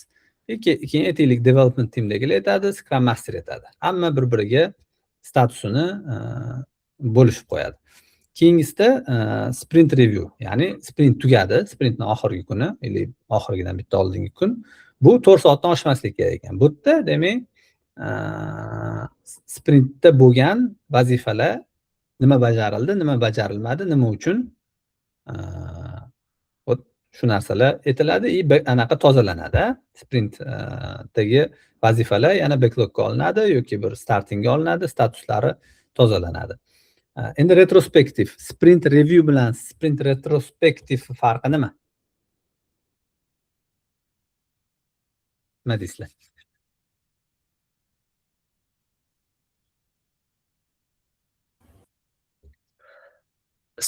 Endi men o'zim tajribamni aytaman. O'zim endi proyektda shunchaki men anavi eshituvchi bo'lib, kuzatuvchi bo'lib qatnashganman.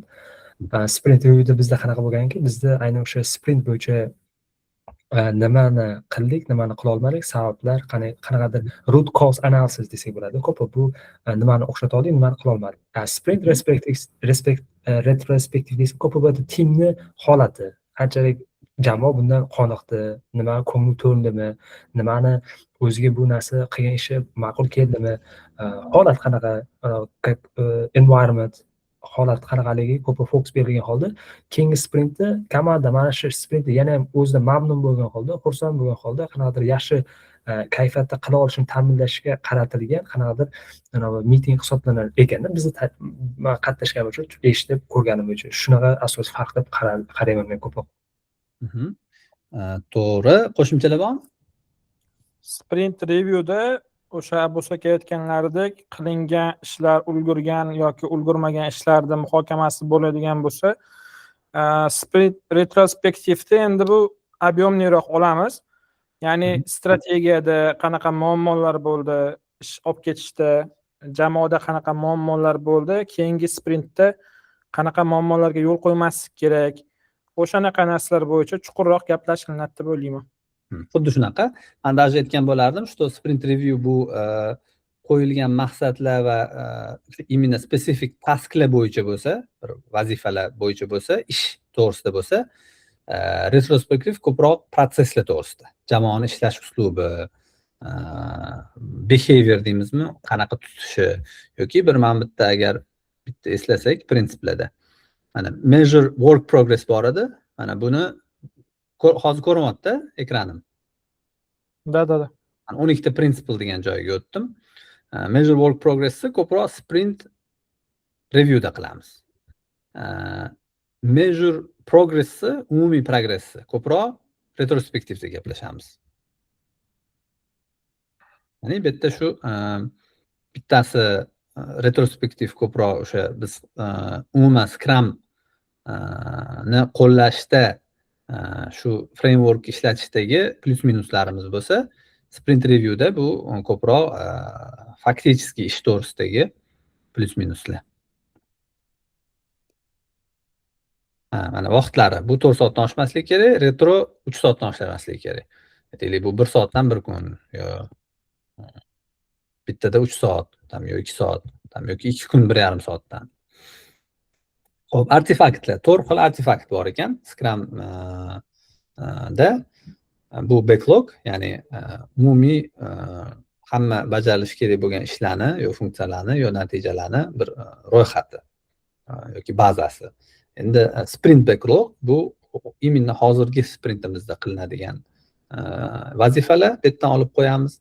Increment nima edi?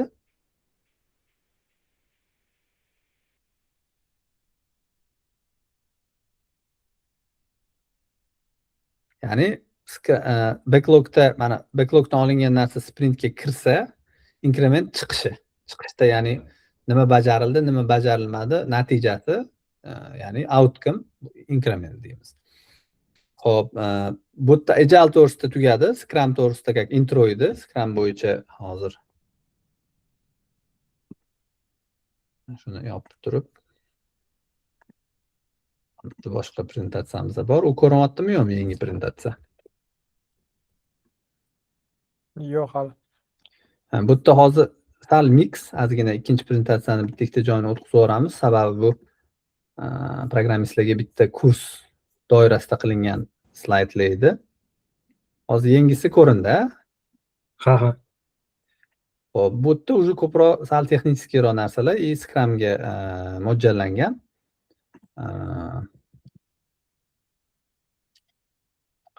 Bu mana hozir biz gaplashgan narsa, mana shu narsa.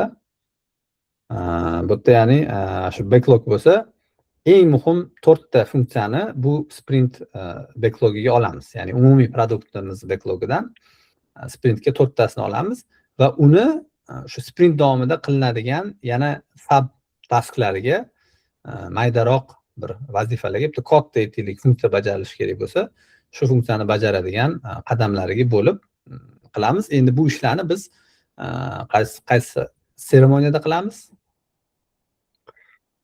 Sprint planningda qilamiz.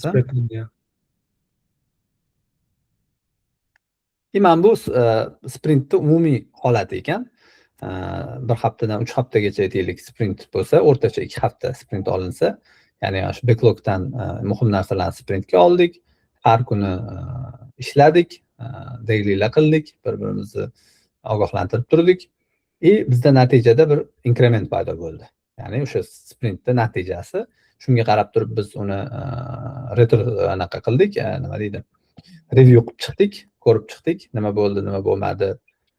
Keyin retrospektiv qildik, sabablari, kim yaxshi ishladi, kim yomon ishladi. Yomon ishlash bu yerda juda muhim. Что boshidan shunaqa kulturani, shunaqa mindsetni, ya'ni yondashuvni boshidan hammaga singdirish, umuman shunaqa madaniyat shakllantirish.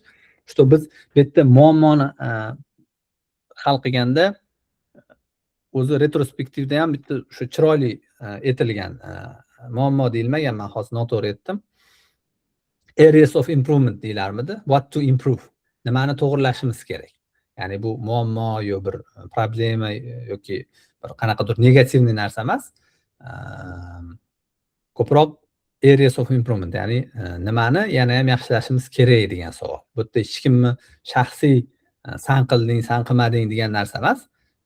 Ko'proq nima qilsak yana ham yaxshi bo'lamiz, nima qilsak yana ham kuchayamiz, nima qilsak yana ham samaraliroq bo'lamiz degan yondashuv juda muhim.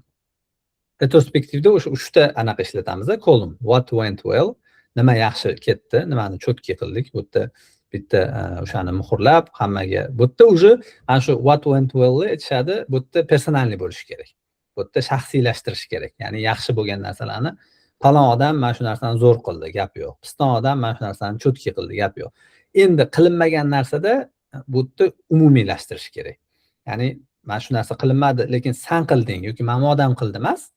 Shu narsa qilinmadi, endi bunaqa muammo bo'lmasligi uchun nima qilishimiz kerak? 3-chi kolumnimiz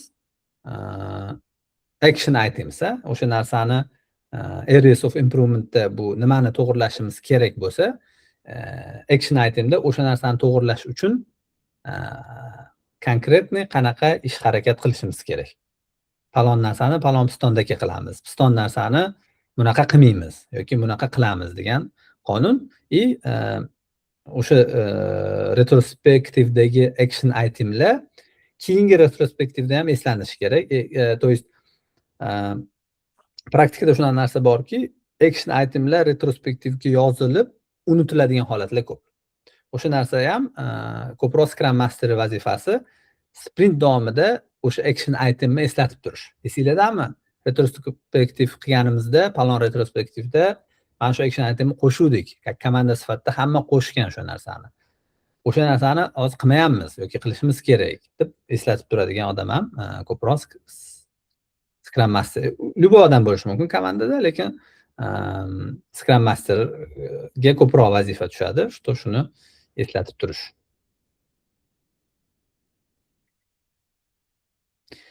Umumiy jarayonlar bo'yicha kimda savol bor? Mana shu qaysidir qismi bo'yicha.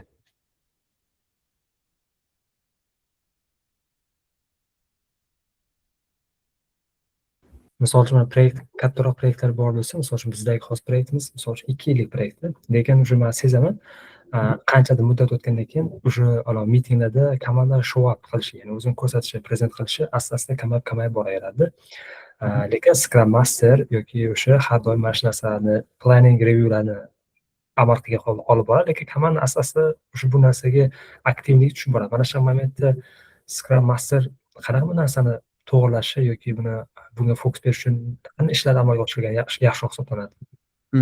Endi show up qilishi yo aktivnost deganda aynan nimani nazarda tutyapsiz? Scrum bo'yichami? Mana shu mitinglarga kelishimi?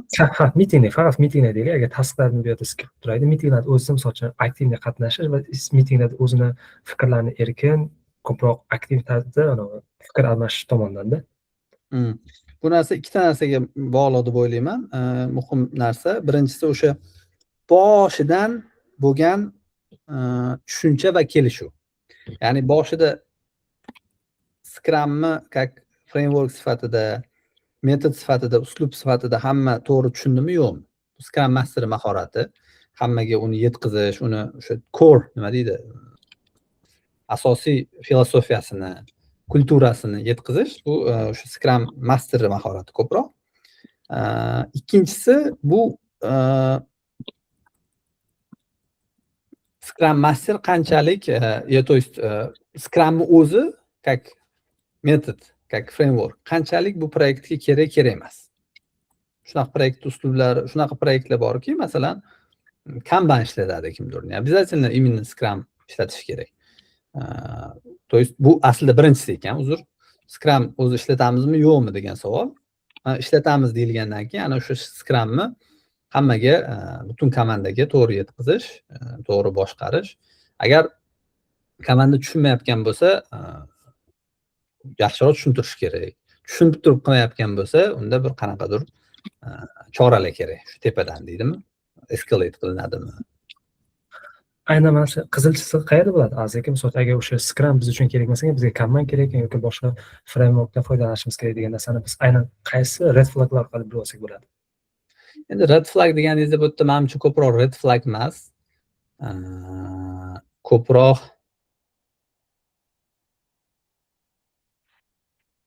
red flag deb bo'lmaydi. Masalan, qaysidir signal deylik, biz qaysi signallar orqali bilsak bo'ladi deylikda. Misol uchun red flag desa signallar yoki alomatlardan desak.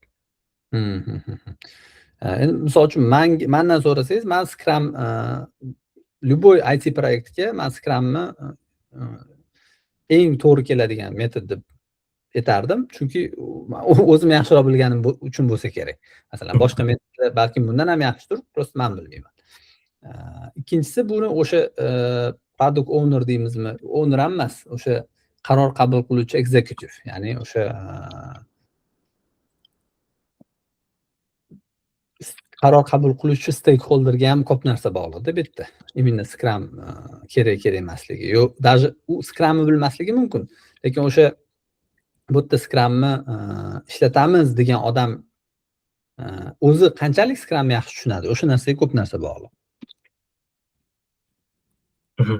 Yoki boshqacha aytadigan bo'lsak, masalan, qaror qabul qiladigan odam qaysidir shaxsni roli mana shu yerda chiqsa kerak. O'sha proyektni mana kimgadir topshirib, carte blanche berib, mana shu proyekt saniki, menga vaqtida natija bersang bo'ldi. Nima metod ishlatsang, как бы o'zing ishing deb turib topshirsa, endi o'sha topshirilgan odam, ya'ni owner, product owner deylik, u odamni ko'proq mas'uliyatiga bog'liq. То есть preference deymizmi? O'sha Scrum ishlatmoqchimi, Kanban ishlatmoqchimi? Red flag yo bir red line degan narsa bu yerda yo'q. Bu yerda ko'proq preference, ekspertiza, opit. O'sha odam o'zini anaqasida backgroundida Kanban ishlatgan bo'lsa, demak unga Kanban qulay. Lekin o'sha muhimi bu yerda o'sha komandaga yetkaza olish. Command Scrum bo'lsa ham, Kanban bo'lsa ham o'shani to'g'ri metod sifatida yetkazgandan keyin o'shani hammadan talab qilish, o'sha narsa ko'proq muhim bo'lsa kerak, chem anaqa tanlashdan ko'ra, framework tanlashdan ko'ra. Chunki deganim bizni shu paytgacha asosan PM ofisimizda waterfalldan foydalanganda klassik uslubda proyektlar kattaroq bo'lgan 1,5 yildan 2 yilgacha shu tangible motor deylik, motorlarni ishlab chiqamiz. Hozir esa bizni ba'zi proyektlarimizni ba'zi program menejerlarimiz o'sha agile уже agile ichida aynan Scrum frameworkdan foydalangan holda produktlarni ishlab loyihalar amalga oshiradi. Ya'ni ikki xil uslubda foydalangan holda produktlar qilishyapti-da, proyektni amalga oshirishyapti. Shunga qiziqqan edim. Qaysi tomonda sezsa bo'ladiki, ya'ni bu Scrumda ketyapmiz to'g'ri, lekin ko'ryapmiz-ku momentlar borki, biz waterfallga qaytishimiz kerak ekan degan momentni ajratmoqchi uchun-da. Agile qilayotgan ham u ham tangible produktmi? Ha, tangible bir xil produkt, faqatgina funksional tomondan biroz o'zgarishi mumkindir, lekin umumiy shu tangible produkt desak bo'ladi. Tangible'ga haqiqatan aytganingizda menga ham qiziq bu narsa. Tangible produktlarga qo'llanilishi shu paytgacha har doim oshib kelgan agile'lar. Ya'ni tangible produkt deganda mana mashina ishlab chiqarish bor, Toyota bilasiz. Ular ham agile qilganda, mana mashina ishlab chiqarish, prям вот bitta motor ishlab chiqarishdan ancha kompleks deb o'ylayman. Chunki ichida motor ham bor, boshqa narsalari ham bor. Mashinani o'zi kompleks, juda elementlari ko'p. Lekin даже shunga agile ishlatib muvaffaqiyatli bo'lgan keyslar ko'p-da. Lekin masalan uy qurilishi bilan yo bir insonning sog'lig'i bilan bog'liq narsada agile ishlamasa kerak. Chunki eksperimentga bog'liq bo'lgani uchun odam sog'lig'i bilan ham o'ynashib bo'lmaydi, как eksperiment qilaman. Bitta dorini ishlab chiqarishda eksperiment qilib odamlarda sinovraman, как бы agileman desangiz bo'lmaydi, ko'p odam ketib qoladi. Uy qurilishida nima uchun bo'lsa kerak, u mobilnost kam. O'zi proyektning naturasi, nature shunaqaki, tabiati, что siz aytaylik bloklarni, balkim u ham kelajakda chiqarmani xitoyliklar qilsa kerak, Legoga o'xshagan. Legodagi qurilish qilib turib, uni ham agile qilib olish mumkin, uy qurishni ham. Lekin даже masalan avtomotiv, mashina stроения industriyalarida ham agile ko'ramiz. Bu ham ko'proq shu menejmentda yo bir shu agile qo'llayotgan odamning mahorati bo'lsa kerak. leadershipda уже bu yog'i soft skill, уже bu yog'i bitta Scrum framework bo'lsa, bugungi mavzuyimiz уже sizni savolingiz anavi beyondda, уже tashqari. Ha. Keyin yana bitta umumiy balkim general savol. Mana misol uchun PMI'da yangi sahifa orqasida editionida product outcome'ida уже bu ko'proq qanchalik produkt o'zi value, benefit keltirdimi yo'qmi organizationga deb qaralyapti-da. Asosan oldingacha shu vaqtgacha proyektda asosan cost tomonidan optimize qilgan holda vaqt tomonidan yoki resurs tomonidan o'sha cheklangan o'sha rejasi bo'yicha amalga oshirsa bu produkt successful deylik. Endi hozir produkt successful qachonki benefit bera olsa kompaniya uchun. Endi biz mana Scrum case'imiz agar kichikroq qaraydigan bo'lsak, biz hozir agar Scrum jamoasi zo'r inkrement vaqtida yetkazdik, vaqtida o'sha planningda backlog yopdik, lekin qilingan inkrement qanchalik kompaniyaga agar value benefit bermasa agarda, misol uchun deylik, bu qilingan ishni successful deb qarashimiz mumkinmi yo'qmi? Bu yerda ham o'sha ikkita javob bor. Agar o'sha qaysi linzada qarashingizda, o'sha linza deydimi, o'sha ochki. Aytaylik, bu sprint, to есть Scrumni qo'llanilish linzasi degan ochki bo'lsa, unda da successful. Chunki product backlogga nima kiritildi? Uni kim kiritdi? Masalan, product owner har doim backlogga kiritmaydi. Product ownerga ham aytishadi. Agar masalan eng birinchi source baliqda boshi deymizmi? Baliq boshidan qiladi-ku. Baliqda boshi kim? Masalan, o'sha qaysidir katta korporatsiyani departament boshlig'i aytdi ownerga, product ownerga. U product owner backlogga qo'shdi, unga prioritet berdi и ketdi jarayon, boshlandi. Inkrement sifatida vaqtida qilindi, aytilgan funksiya qilindi, lekin u amalda anaqa bermadi, foyda bermadi. Kerak emas funksiya bo'ldi, hech kim ishlatmadi. Bu yerda nima? Vaqtida qilindi, o'sha biz Scrumni qo'llanilishi degan linzani taqib qarasak, bu successful. Agar yo'q, bu biznesni valuesi yoki bir o'sha appni qilingan qarori business valuesi yoki social valuesi rezultati degan ochkini taqib qarasak, bu unsuccessful. Lekin bu Scrumni failure emasda.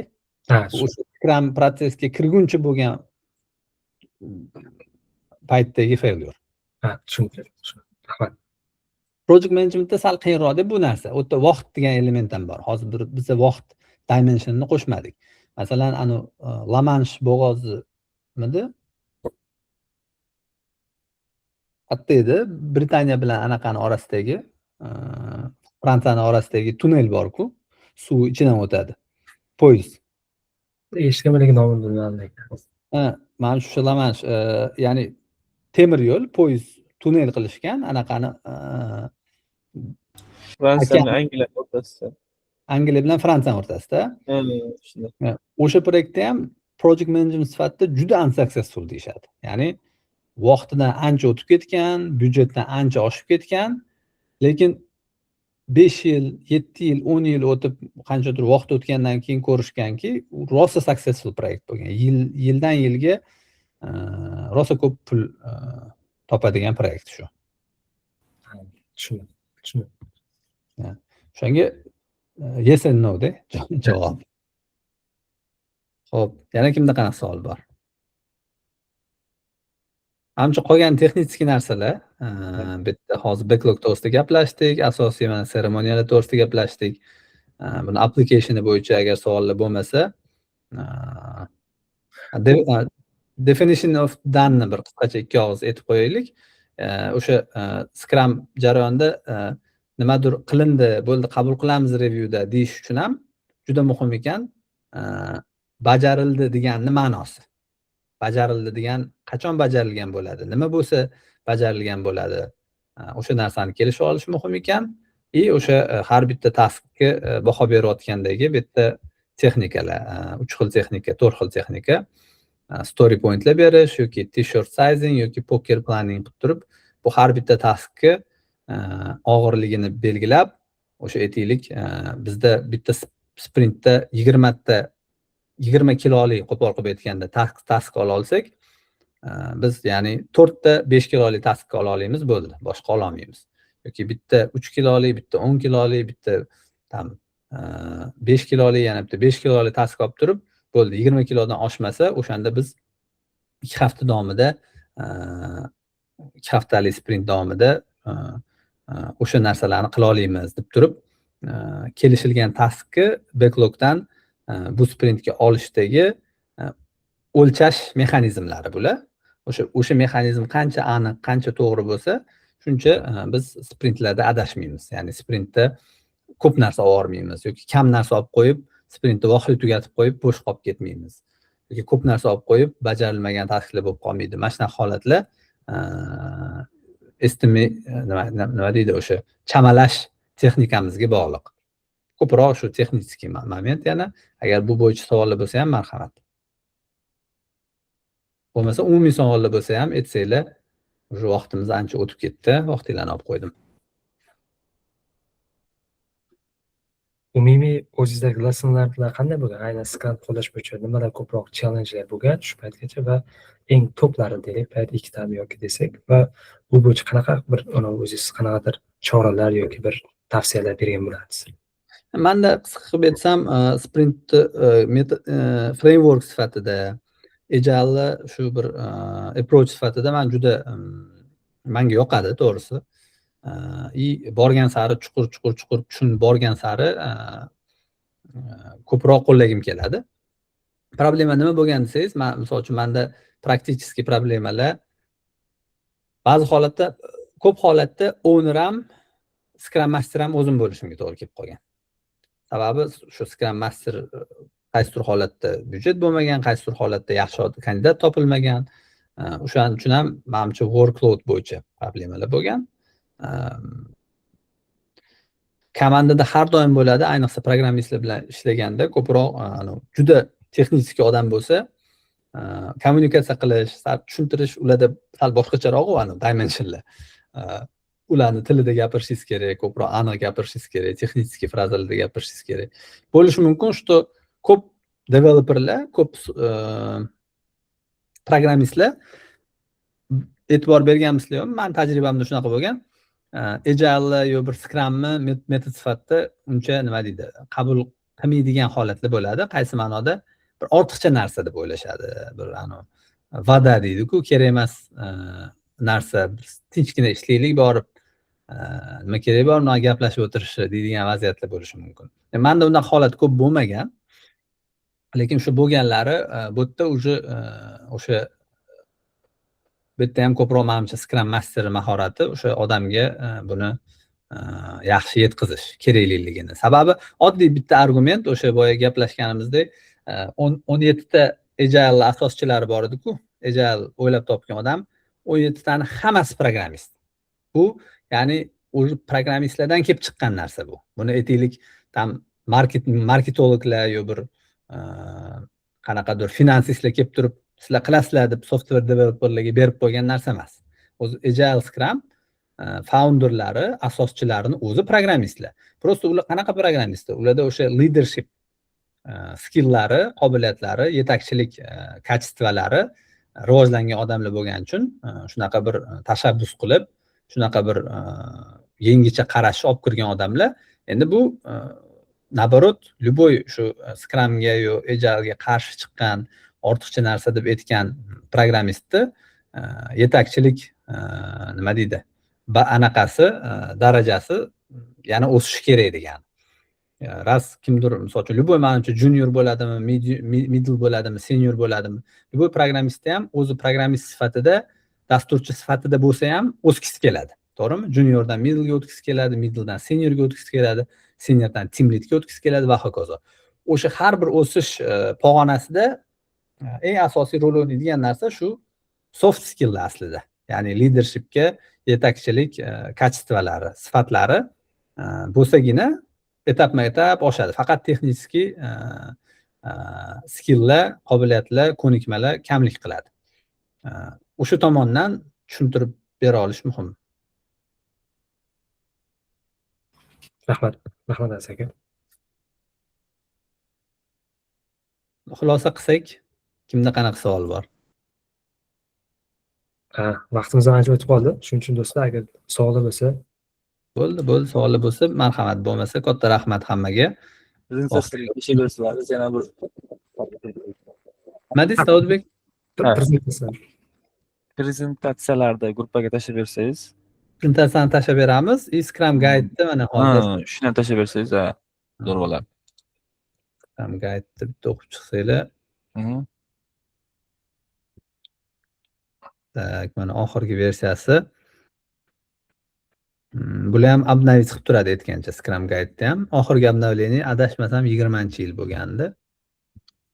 Mana sizga tashlab qo'ydim. Abbosbek, sizga tashlaymi yo nima gruppaga tashlaymi? Manimcha menga tashlasangiz, men umumiy Telegram kanalimiz bor, Shopping School, o'shaga yuborib qo'yaman. O'sha yerda bemalol olishingiz mumkin hamma. Bo'ldi, mana men hozir qo'ydim. Yaxshi bo'ladi. Abbosbek, sizga yuborib qo'ydim. Rahmat aka. Telegramdan. Katta rahmat hammaga. Vaqtingiz uchun rozi bo'lasizlar. Aka, sizga ham kattakon rahmat, shuncha vaqt ajratib, tajribalar, bilimlaringiz bilan uğraşganingiz uchun. Qolgan hammaga ham rahmat, kirib shunchalik qatnashganlar uchun, aktiv bo'lganlar uchun. Rahmat. Hammaga Rahmat hammaga. Foydali bo'lsin. kuningizlar xayr o'tsin, charchamangizlar. Rahmat, sog' bo'ling. Rahmat.